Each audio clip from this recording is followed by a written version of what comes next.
So ayan, no? Ito, ang dami natin. Available po ito lahat. Ito po yung 4x4x8 feet natin na pins concrete post molder or dragon fruit post molder. Dual po ito. Pwede tayong gumawa ng pins concrete post, pwede rin tayong gumawa ng dragon fruit post dito. Okay? At ito nga, ayan makikita ninyo, ito ay adjustable po ito, no? 4x4x8 feet, adjustable po yung height niya. Pwede kang gumawa dito 3 feet, 4 feet, 5 feet, 6 feet, 7 feet, 8 feet. Okay? 4 holes. Ayan, 4 holes. Bakit 4 holes? 4 ang butas. 1, 2, 3, 4. Ito po ay 4x4x8 feet natin na 4 holes ang butas. Okay? Mayroon din tayong 4x4x8 feet na 8 holes ang butas, no?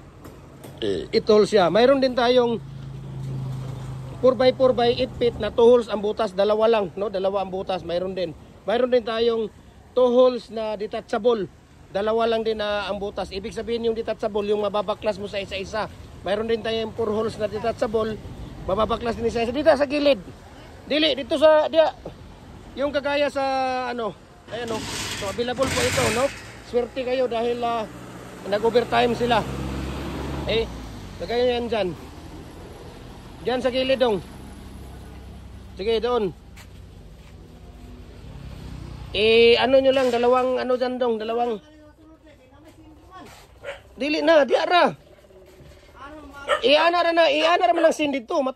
Matulak man ng sin. Itulak na rin nyo na. Diretso dituloy. Diretso pa dito. Anong ginala naman po ninyo ni Dirining butanganan? Dito man sa gawas man Dito na sa imuanan. Karon dadaanan nyo na dito para dili magbabag. Sige, diretso pa dito dong. Kunin nyo muna yung mga dyan.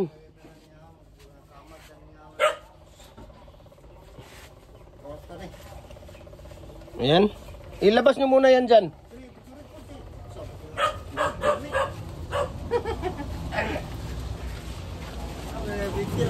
Ayan o. Diba? So ito po yung pangkundim niya, no? Ito. Pangkundim po ito. Ito yung pangkundim niya. So ayan. Itabi nyo yan doon dong. Diba? Ang ganda, diba? Ayan o, dual siya.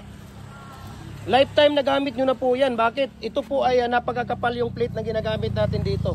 Lifetime use na yun na po ito. Ayan o. Tingnan nyo yung plate Sobrang kapal po. Ayan o. Ayan o. Tingnan nyo yung plate, no? 4mm po yung kapal nito. Hindi basta-basta ito mayuyupi. Hindi, kahit na apak-apakan nyo ito, walang problema po ito, no? Ayan. So, tingnan niyo si Kuya Luloy, no? Ayan, si Kuya Luloy. At so, available po ito, no? Anytime, pwede kayong sa ngayon. Pero, pagka available, 2 araw lang ito Ubos. 2 araw lang ito, ubos kaagad, no? Kasi napaka-in-demand yung ating tawag dito. Napaka-in-demand yung ating molder, no? Napaka-in-demand po siya. Ay, hindi yan. Dito lang. Dito lang sa... Hindi na. Diyan lang yan sa gilid. Wag na. Paano? Kunin nyo na naman yan mamaya. Paano kayo mag-ano dyan bukas? Kukuhanin natin. Paano kayo doon? Si Luloy, anak ng pating naman ka Luloy talaga, oo. Ikaw talaga Luloy, Ikaw talaga Luloy. Nasaan na ba yung mga pag-iisip natin, Luloy, Kaya sabi ko sa inyo, huwag kumain ng aso. Kumain ng kanin. Ulam. Tamang sustansya. Pakog na yun. Okay na yan. Sige. Ayan. Kahit na naman siya, wala naman problema yan.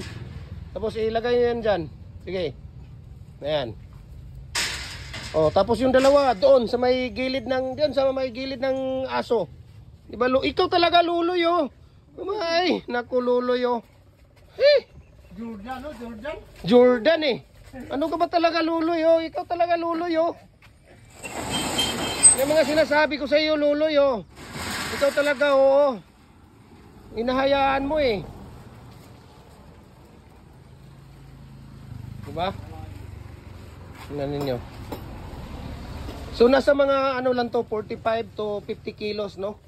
Minsan kasi standard na mga plate yung nabili natin. Mayroong mga substandard, di natin alam, Dito lang dong, dito yan. Bakit dyan? Dito. Dyan sa 8 feet. Sige, dyan na lang. Sige, dyan sa... Sige, dyan sa baba. Bakit? Mahirap na pag ano niyo yan dyan. Di ba? Okay, ramo na. So mayroon tayo ditong 2 holes. Ito 2 holes. Ito yung 2 holes natin na fix. Ayan, mayroon tayong 2 holes dito available, dalawang set. Ayan, no? Nakikita ninyo. Ayan.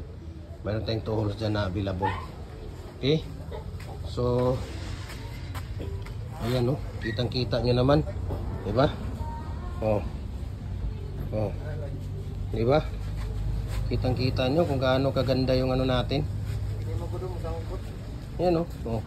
Di, pwede nyo naman siguro ilagay yan dyan. Ipatungan ninyo yan dong. Dyan. Isa dyan. Sige, okay na yan. Oh, itong isa kunin nyo. Kasi matumba. Dili na matakalapad. Na matumba. Hindi na matumba yan. Sige, ipatong nyo ninyo ring isa. Wag na lang ipatong yan. Saan nyo ilagay yan? Naog na lang, dili na pinabutang rig, wala na pa ang 1 bakal rin eh, may kahoy na yung madalaban nito, kaya ita ka na. Ayan, sige, okay na yan. So, maraming salamat sa inyo. Ikaw talaga, Luloy, oh. Ikaw talaga, oh. Ay, nako, Luloy. Uy, kunin mo yung isa dyan, Loy, na hollow blocks, Loy. Dalhin mo doon. Ilalagay natin doon yan. Ito yung bar cutter natin. Dapat mayroon ka nito. Pag mayroon gumagawa ka ng pins concrete post at dragon fruit post, dapat mayroon kang bar cutter dahil napakahirap pag walang bar cutter, no? Ito talaga ang pinakamaganda.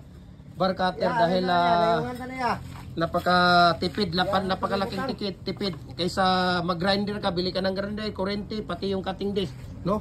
So mahirap 'yun. Diyan lang, Loy, ako nang bahala diyan. Lagay mo lang yan diyan. Yun talaga, no? Bar cutter.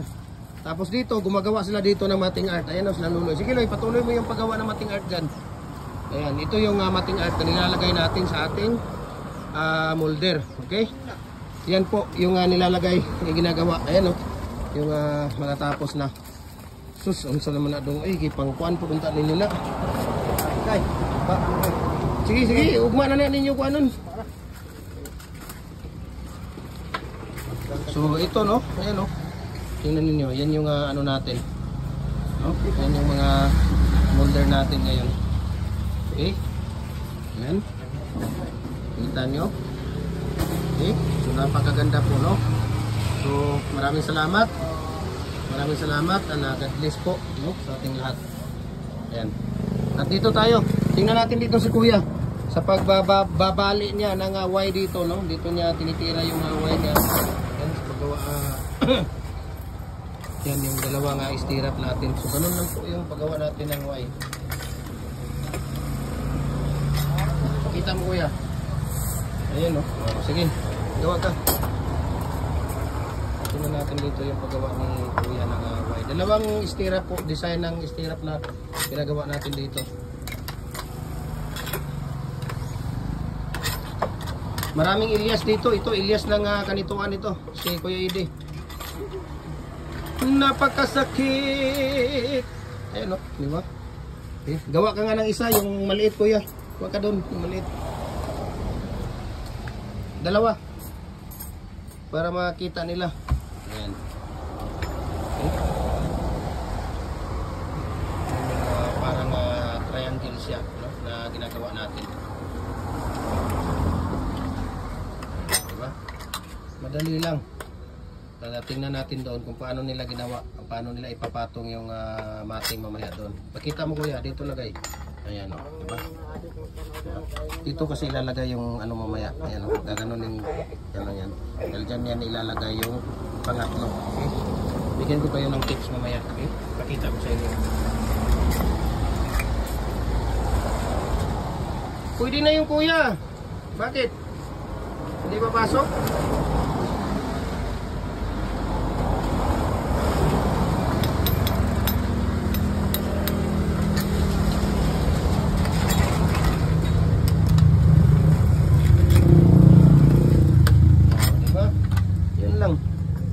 Tapos ipapakita ko sa inyo dito kung paano nila ginagawa yon. Okay?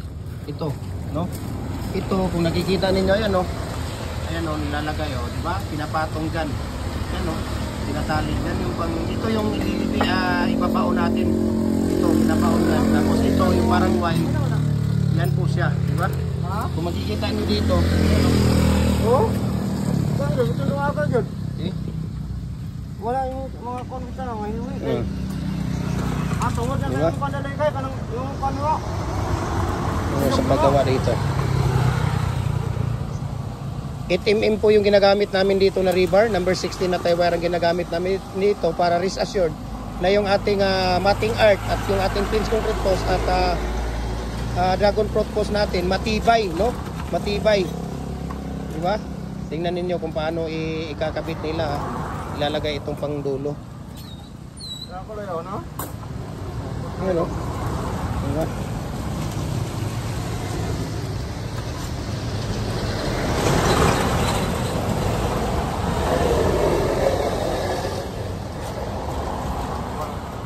Diba? Napakaganda, no? Dalawa lang ang ano mo Loy dyan. Tulo. Ayan. So tingnan natin kung saan nila ilalagay yung pangatlong, di ba? Natin na. Yan o. Oh. Diyan ilalagay yan. So napakatibay po, no? Napakatibay po. Yan o. Oh.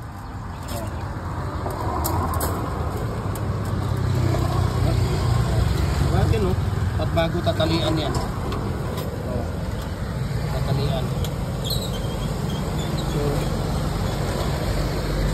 ayun o. Di ba? Ganun kagaling. Tapos dito, yung parang diamond, tingnan natin yan, Loy. Ano parang diamond, no? Oh. Diyan nilalagay sa dulo. So, magandang araw. Sana nagustuhan niyo. Paki-share, paki-comment, and like po sa ating mga video. Maraming salamat and God bless po.